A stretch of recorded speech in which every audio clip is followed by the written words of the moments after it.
Jake and I had been together for 3 years. The first 2 years were fine, but the last year, pure psychological warfare. He started checking my phone, questioning where I was going, who I was talking to. He'd get irrationally jealous if male coworkers texted me about work stuff. He'd make jokes about me being unfaithful in front of our friends. When I'd get upset, he'd say I was overreacting, and that guilty people get defensive. The worst part was, I never cheated. Not even close. I was completely faithful while he was projecting his own behavior onto me. It was Teresa who first caught him. She'd been my best friend since high school, basically like a sister. One night while Jake was at work, she came over after I mentioned another one of his wild accusations. I showed her texts where he was questioning why I got home 15 minutes late from grocery shopping and suggesting I was meeting someone. Teresa got this weird look on her face and showed me her phone. Jake's dating profile, active that very day. His bio even said he was single and looking for fun. Teresa confessed she'd suspected for weeks. A friend of hers had matched with him but recognized him as my boyfriend from pictures on my social media. Teresa had been gathering evidence before telling me because she wanted to make sure it wasn't just a misunderstanding. That night, we formulated a plan. Teresa would create a fake profile and try to match with him to see how far he'd go. Teresa matched with him within hours. He didn't even hesitate. Their chats were vile. He told her he was single, complained about his psycho ex, me, who he was trying to break up with, but who wouldn't take the hint. When Teresa asked why he didn't just end it, he wrote, "She pays half the rent and does all the cooking and cleaning. Why give that up until I find something better?" He started sending her screenshots of conversations with other girls he was seeing. In these chats, they would make fun of me. He called me the most hideous creature and something so repulsive to these women.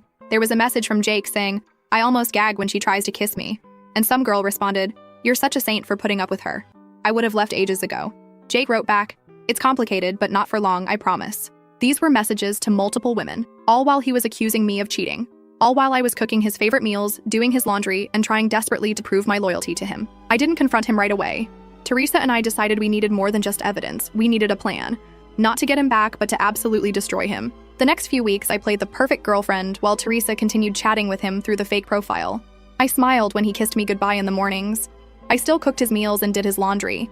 I even apologized when he accused me of flirting with the delivery guy who literally just handed me our food and left. All the while, I was plotting. One night, Jake came home late smelling like unfamiliar perfume. When I casually mentioned it, he got furious and said I was being paranoid and that maybe I should talk to someone about my insecurities. He said maybe I was depressed, that I hadn't been myself lately. I just smiled and apologized, all while mentally adding this to my list of reasons he deserved what was coming. I went through our finances. We had a joint account for bills, but Jake also had his own savings account that he was so proud of. He was always talking about how disciplined he was with money, how he was saving for our future. What a joke. Looking at our bank statements, I could see large withdrawals on nights he claimed he was working late. Expensive restaurants, hotel charges, gift shop purchases. That's when I knew exactly where to hit him. His ego and his wallet. I remembered my cousin Vicky. Everyone always said we looked similar, except she was the prettier version of me, thanks family. She had the same dark hair and eyes as me, but was taller with a better figure, as my mom would constantly remind me. She was a model in college and still turned heads everywhere. And she owed me a favor after I helped her through a really rough breakup last year.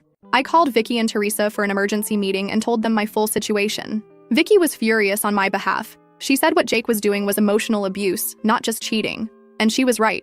Teresa showed Vicky all the evidence she'd gathered, and Vicky couldn't believe someone could be so cruel while pretending to be the victim. By the end of our 3-hour conversation, I wasn't just angry. I was calculating. Cold. Ready. That night, as I watched Jake texting on his phone with that stupid little smirk on his face, probably telling some other woman how hideous I looked while accusing me of texting someone, I made my decision. I had my plan. Something that would make Jake regret every single word he ever said about me. Something that would hit him exactly where it would hurt the most. Teresa and Vicky were all in, and together we were about to teach him the lesson of a lifetime. First update. Our plan was like something out of a heist movie, except it was real and I was living it. We decided Vicky would accidentally run into Jake at his gym. He went to fitness club downtown every Tuesday and Thursday like clockwork, supposedly for training sessions, but now I suspected he was just trolling for women. Vicky got a guest pass through a friend who was a member. We studied Jake's routine. He always posted workout selfies with timestamps, what a predictable dumbass, and knew exactly when to position her on the treadmill next to his favorite bench press.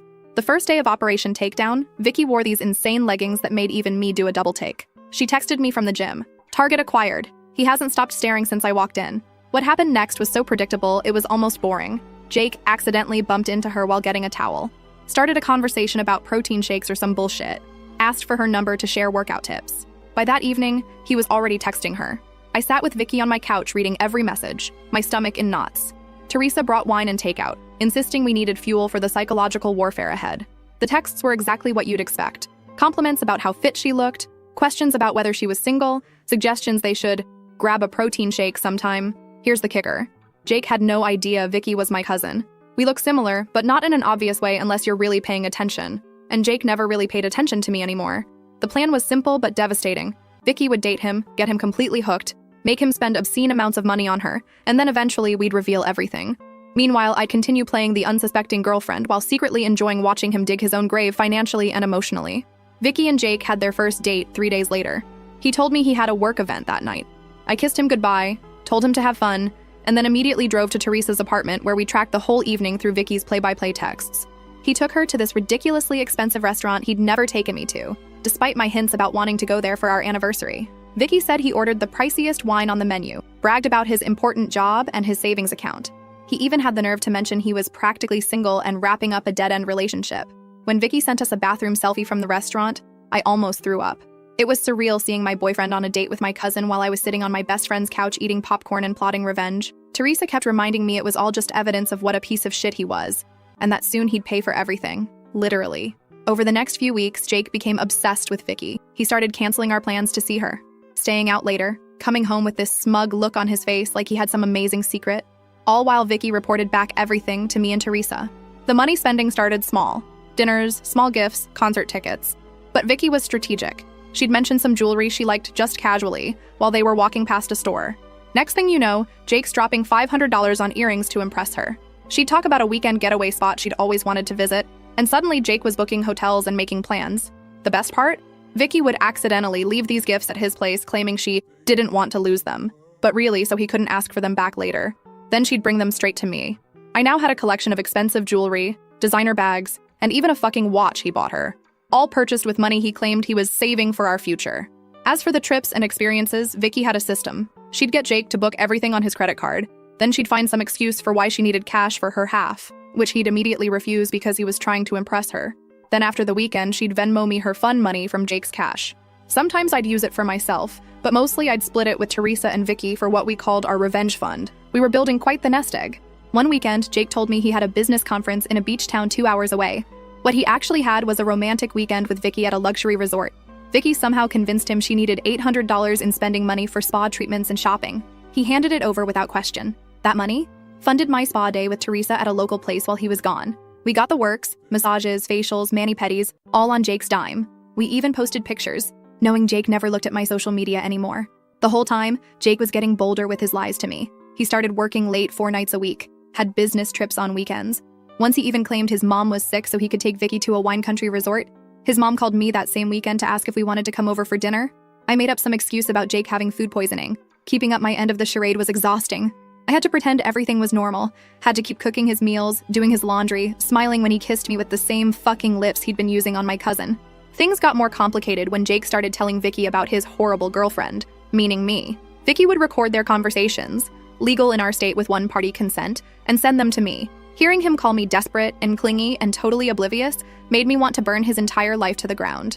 The worst was when he told Vicky he couldn't wait to be done with the dead weight, and that the only reason he hadn't broken up with me yet was because it's just so convenient having someone split the bills and do all the household shit. He literally called me his Roomba that also pays rent. When I heard that recording, I smashed a glass against the wall when Jake wasn't home. Teresa had to come over and help me clean it up before he got back. But even through the pain, the benefits of our scheme were starting to pile up. Vicky convinced Jake to buy her a new iPhone. Because hers kept dying, she immediately gave it to me since my screen was cracked. She got him to buy designer shoes in her size, which was actually my size. She even managed to get him to pay for a weekend yoga retreat that she never attended.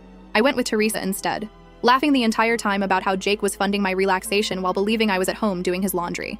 Around the 2-month mark, Vicky started phase 2 of our plan. She began talking about how stressed she was at work, how she needed a real vacation. She strategically mentioned places she'd always wanted to visit. Coincidentally, places I had mentioned wanting to go.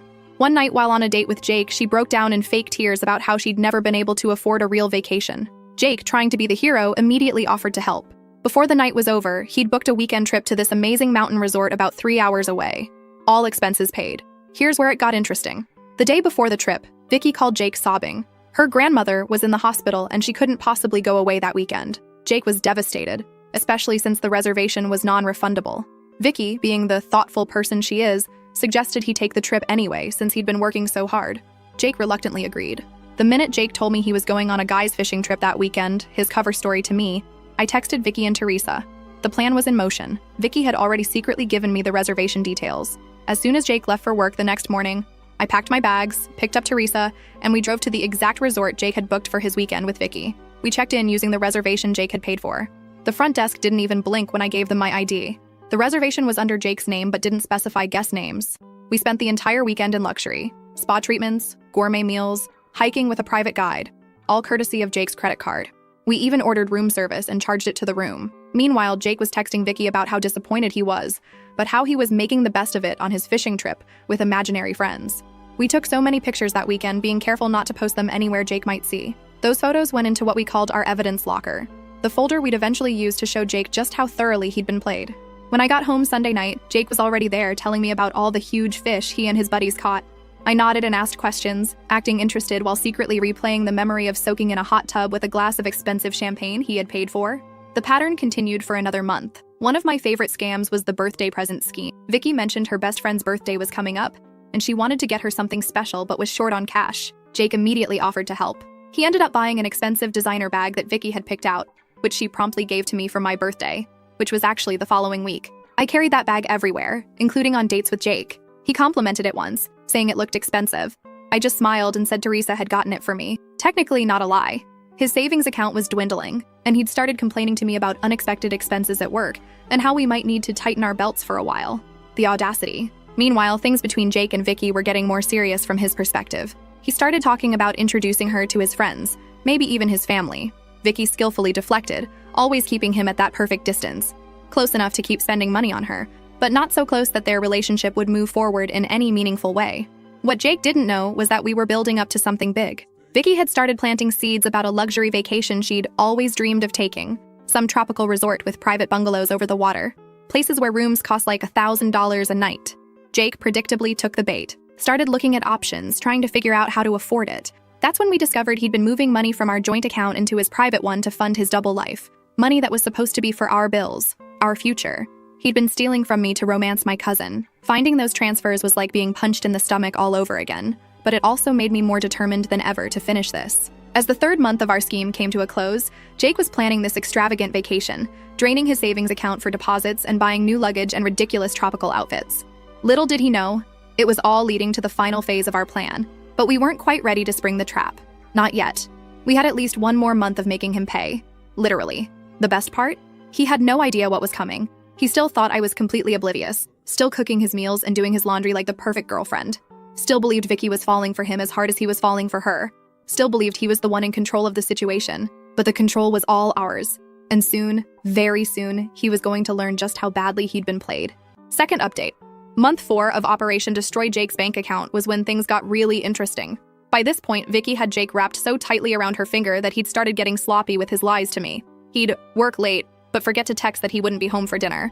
He'd leave receipts in his pockets that I'd find while doing laundry. Once he even called me by Vicky's name when he was half asleep. I had to bite my tongue so hard I tasted blood. Meanwhile, our revenge fund had grown to almost $4,000 in cash from all the money Vicky had extracted from him and shared with us. Teresa had benefited too. We'd take turns with the spa packages and restaurant gift cards Vicky would get out of him. One night, Jake came home looking stressed. He sat me down for a serious talk about our finances. Apparently, he was experiencing some temporary cash flow issues and needed me to cover more of our shared expenses for a while. Could I possibly pay the full rent next month instead of just my half? And maybe handle the utilities too? He promised he'd pay me back once his work bonus came through. I almost lost it right there. This asshole was spending thousands on my cousin while asking me to cover his basic living expenses. But I kept my cool, nodded sympathetically, and agreed to help out. What choice did his oblivious girlfriend have? As soon as he left the room, I texted Vicky and Teresa. Phase. Escalation starts now. The next day, Vicky called Jake in tears. Her car had broken down and she needed $600 for repairs ASAP. Jake, despite having just told me he was broke, somehow found the money within hours. Vicky took the cash, thanked him profusely, and then split it with me and Teresa.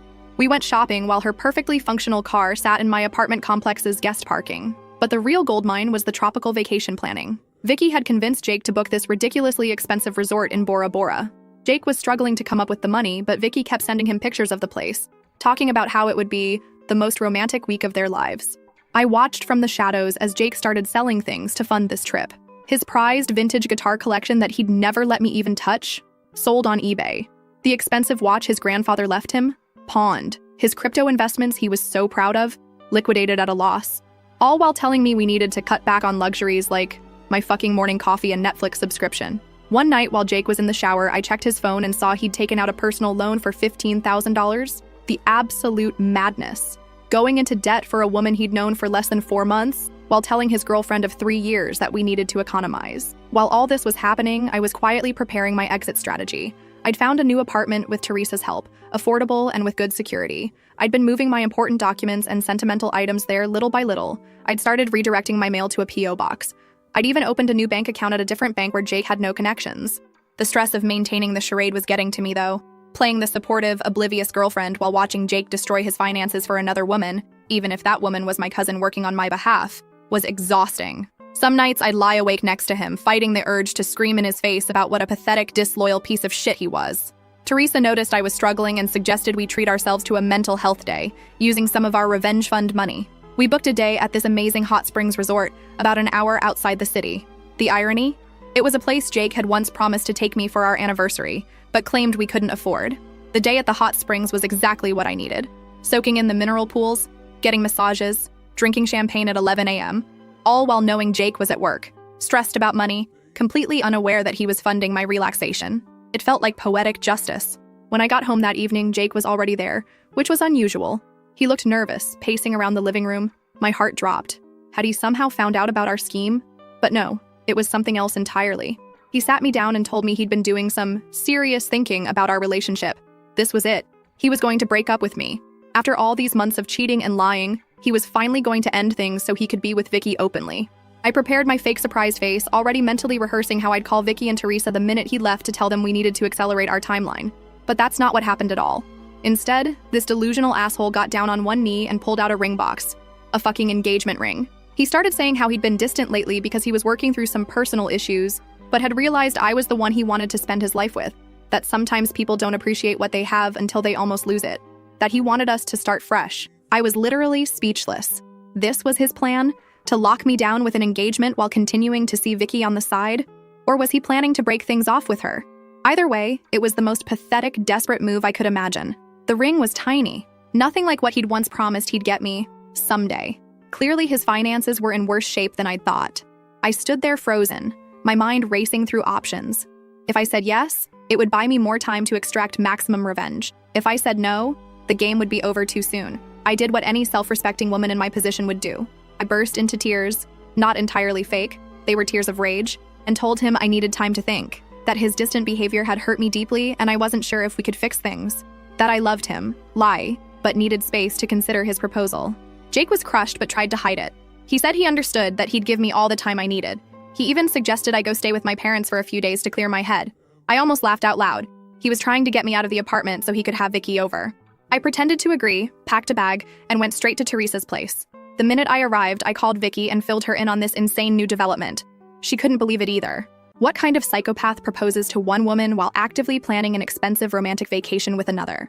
We decided to use this new situation to our advantage. Vicky would act especially needy and demanding in the coming days, really pushing Jake to his financial limits. Meanwhile, I'd string him along about the proposal, asking for time and space while actually using that time to finalize my escape plan.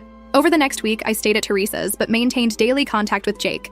I text him things like, "still thinking," and "need more time," while he responded with increasingly desperate messages about how much he loved me and how he'd do anything to make our relationship work. 10 days after the proposal, Jake called me sounding stressed. He needed to talk to me about something important. In person. My heart raced. Had he somehow figured out our scheme? I agreed to meet him at a coffee shop the next day, then immediately called Vicky and Teresa for an emergency strategy session. We decided I'd wear a tiny microphone. Teresa had one from her journalism days, so they could listen from Teresa's car parked nearby. If things went south, they'd be right there to intervene. We also prepared a cover story in case Jake had somehow discovered what we were doing. What Jake wanted to talk about wasn't our scheme at all. It was money. He confessed he'd made some bad financial decisions recently and was in serious trouble. He'd maxed out his credit cards, taken out loans, and even borrowed from friends. He needed my help to get back on track. Specifically, he wanted me to take out a loan in my name to consolidate his debts. He promised he'd pay it back, that it would only be temporary. He even suggested it could be the first step in our life together, proving we were a team who helped each other through tough times.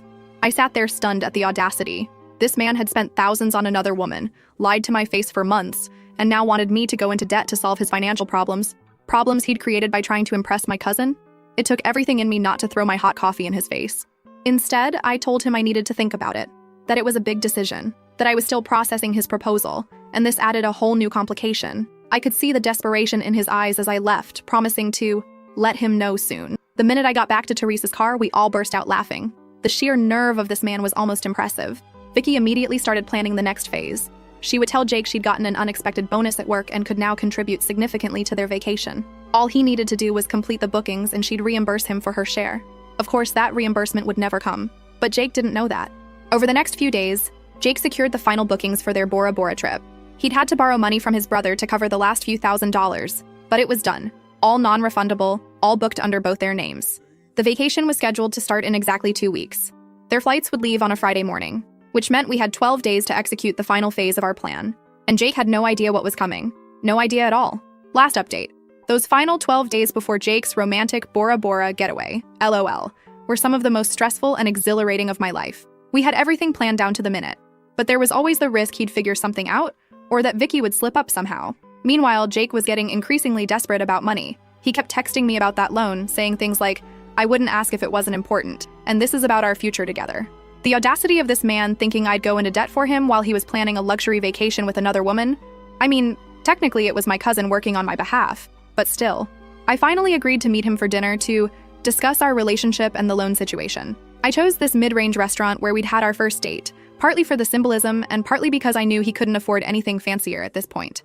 I spent extra time getting ready, making sure I looked amazing, hair perfect, makeup flawless, wearing this red dress he'd always loved. When I showed up, Jake's face lit up with hope. He'd been worried I was going to end things, but my appearance suggested otherwise. We ordered food and made awkward small talk while he kept glancing at my left hand, noticing I wasn't wearing the sad little engagement ring he'd given me. Finally, I cut to the chase. I told him I'd been doing a lot of thinking about our relationship, about the future, about what I really wanted. His face got all serious and expectant. Then I dropped the first bomb. I told him I'd looked into the loan he wanted me to take out and could probably get approved for $25,000. The relief on his face was instant, like a drowning man spotting a lifeguard. He reached for my hand across the table, squeezing it while saying how much this meant to him, how he'd definitely pay me back, how this proved we were meant to be together. I smiled and said there was just one condition. I needed access to all his financial records before taking out the loan. Bank statements, credit card bills, everything. Just so I could understand exactly what I was getting into. His face froze. I kept my expression innocent, like this was a perfectly reasonable request from someone about to take on their partner's debt. He stammered something about how that wasn't necessary, that he'd handle all the repayments, that I shouldn't worry my pretty head about the details. I insisted, saying this was non-negotiable, that if we were going to build a life together, there needed to be complete transparency. Jake looked like he was going to be sick. He excused himself to the bathroom, taking his phone with him. When Jake returned to the table, he had composed himself. He agreed to show me his financial records soon, but said right now the most important thing was processing the loan application because he had some urgent deadlines. I nodded sympathetically while mentally adding this to the mountain of evidence of what a manipulative ass he was.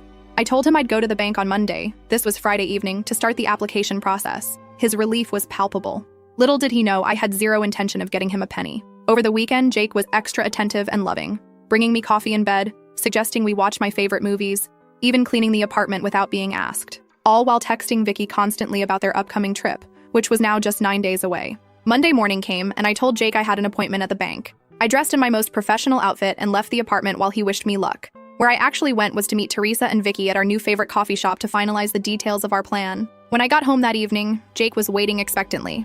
I told him the bank needed more time to review my application, but that things looked positive. He tried to hide his disappointment and stress, but I could see his hands shaking slightly as he hugged me. 4 days before the trip, Vicky played her MasterCard.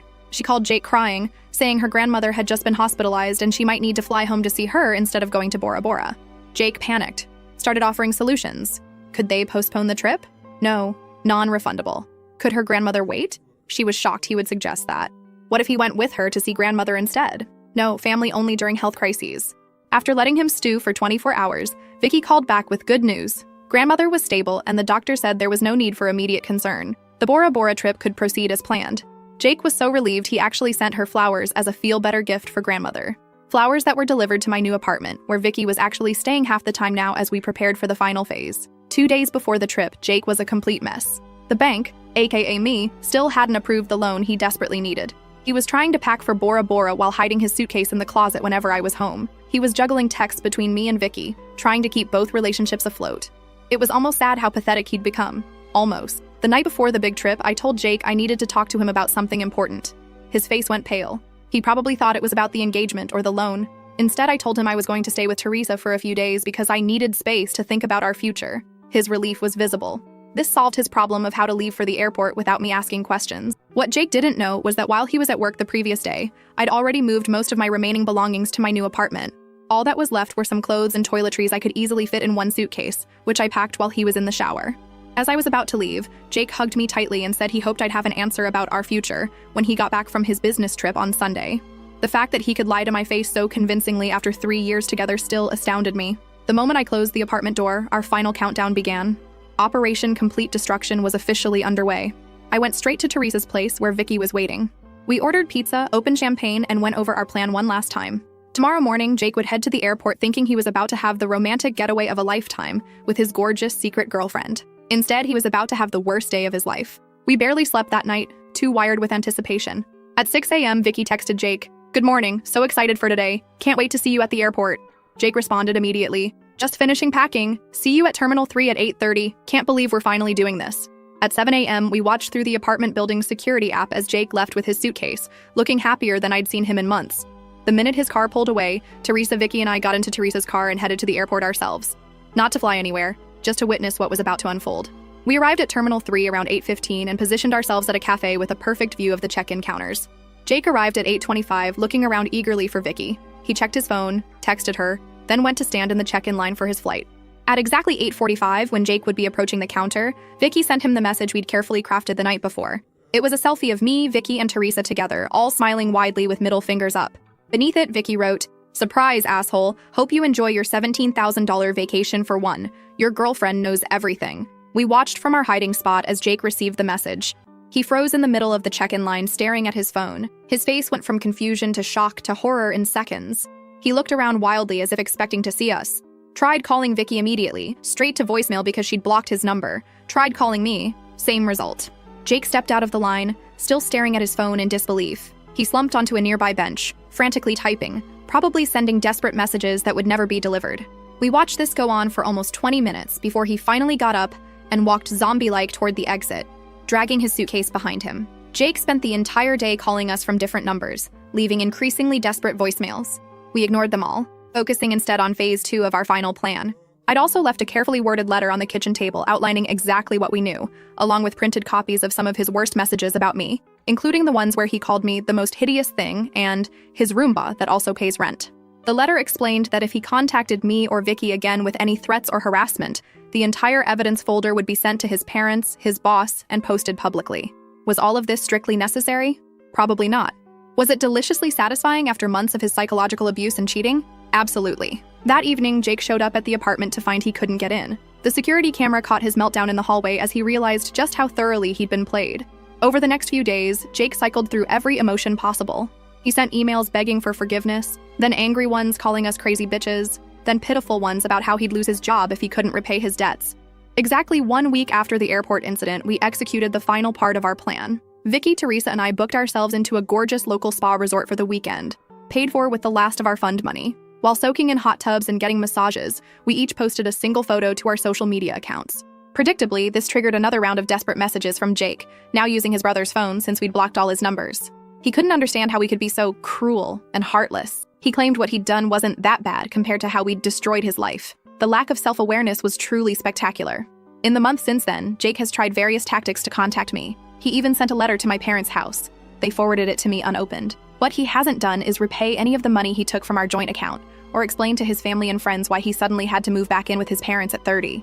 As for the financial aftermath, Jake is apparently working 2 jobs trying to pay off his debts. The vacation packages, flights, and hotel reservations were all non-refundable, just as Vicky had insisted when booking. His credit score is destroyed. His savings are gone. Meanwhile, I'm thriving in my new apartment. I've been promoted at work. I'm wearing designer clothes and jewelry that technically Jake paid for. I'm planning a real vacation with Teresa and Vicky next summer, one that we will pay for with our own money because we're not pathetic cheaters who have to manipulate people to get what we want. Last week, Jake showed up at my apartment building at 3 a.m., clearly drunk, crying into my Ring doorbell camera about how he'd made the biggest mistake of his life and would do anything for another chance.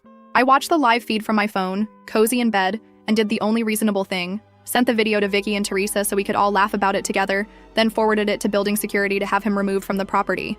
20 missed calls later, he finally gave up. I slept like a baby that night, knowing he was suffering while I was absolutely thriving. That, my friends, is what you call karma, and it is beautiful,